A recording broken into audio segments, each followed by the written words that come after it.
Hi guys, Harry here, and with the box art legends for Pokemon Scarlet and Violet being revealed as Koraidon and Miradon respectively, there has been speculation that there is a third legendary Pokemon, one that will transcend through the past, the present, and the future, as well as people have speculated that the third legendary Pokemon has something to do with the mirror thing with Pokemon gliding through that we saw at the end of the trailer for Pokemon Scarlet and Violet.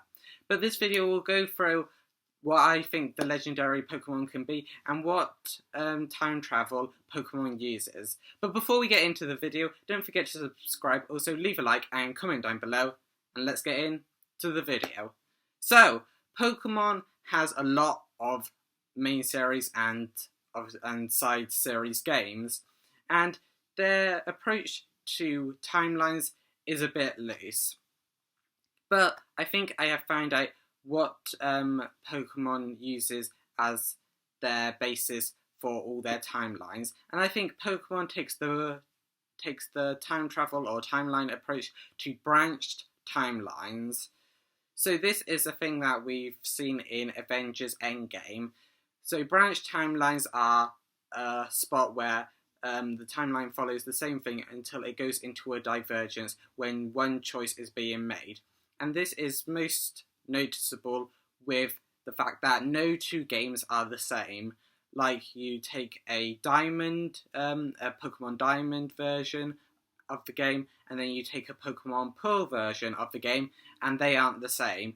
There's like obviously the different legendaries, the different Pokemon in the game, so they definitely aren't the same.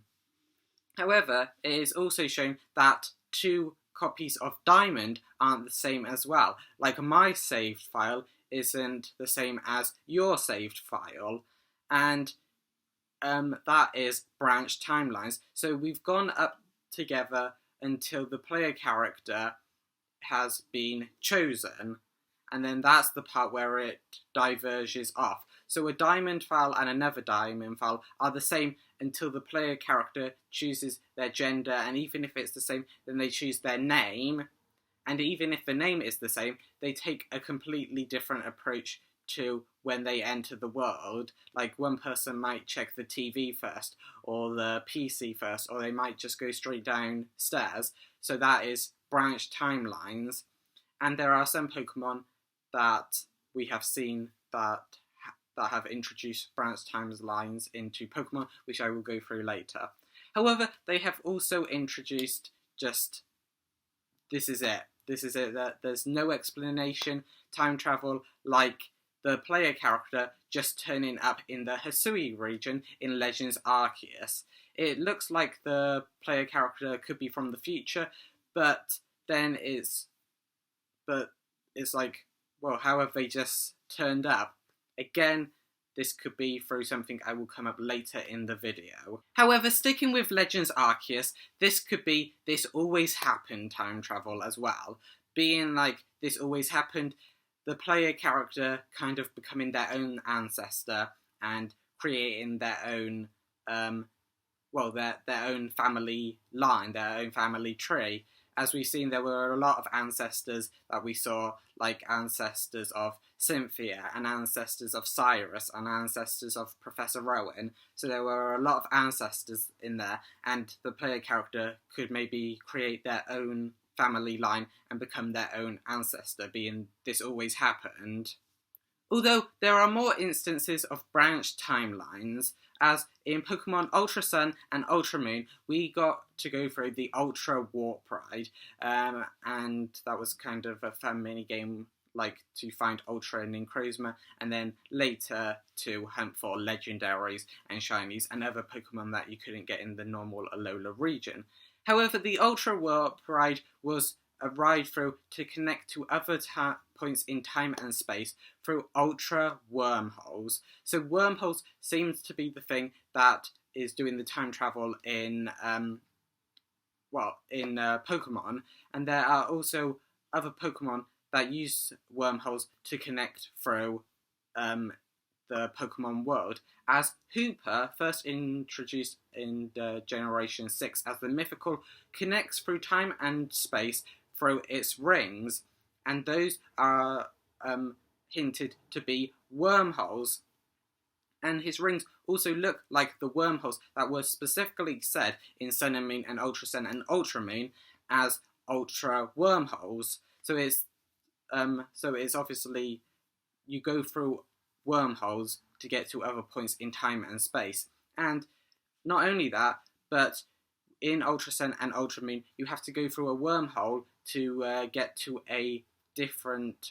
So, like if you had an Ultra Sun version, you go through the wormhole into an Ultra Moon version of the game, and if you had Ultra Moon, you go into an Ultra Sun version of the game to get a different version of Cosmog that will either evolve into Lunala in Ultra Sun and Solgaleo in Ultra Moon.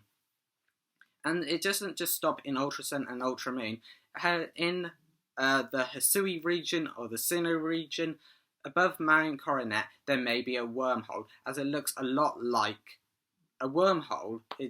And also, it seems like the player character could have fallen through a wormhole that Arceus made for them. And it just makes sense that wormholes are the things to make branch timelines in Pokemon. And the final scene in the trailer that I mentioned at the start of this video, of the Pokeball flying through this mirror glass thing, was that this could be a wormhole, or ultra space, or maybe even, for my Doctor Who viewers, the time vortex. So this could be a Pokeball flying through a wormhole, and maybe this is a way that we get the legends in Scarlet and Violet. We get a Pokeball or them falling through the wormhole that we did see as well. We saw a bit of this in Ultra Sun and Ultra Moon, where Lusamine and Guzma fell through the Ultra wormhole when Necrozma kind of chucked them out. So it makes sense that Pokemon has wormholes, and it could make sense that the last scene that we saw in the trailer is a ultra wormhole, or whatever type of wormhole they want to call it in Scarlet and Violet. But it would make sense that it will be an ultra wormhole to stand on the back of the bases that they've already created.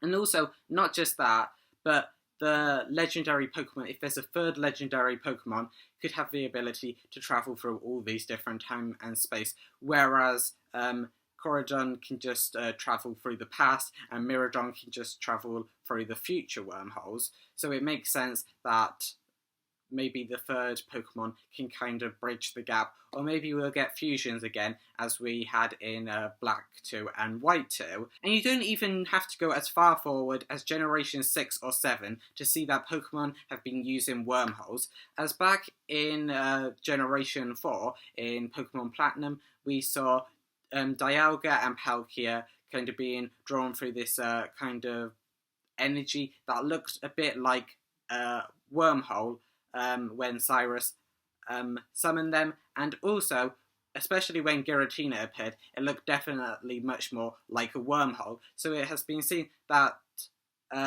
with the different versions, with different player characters playing their game in the way they want, that the timelines have branched off, but to connect all these different games, there are wormholes.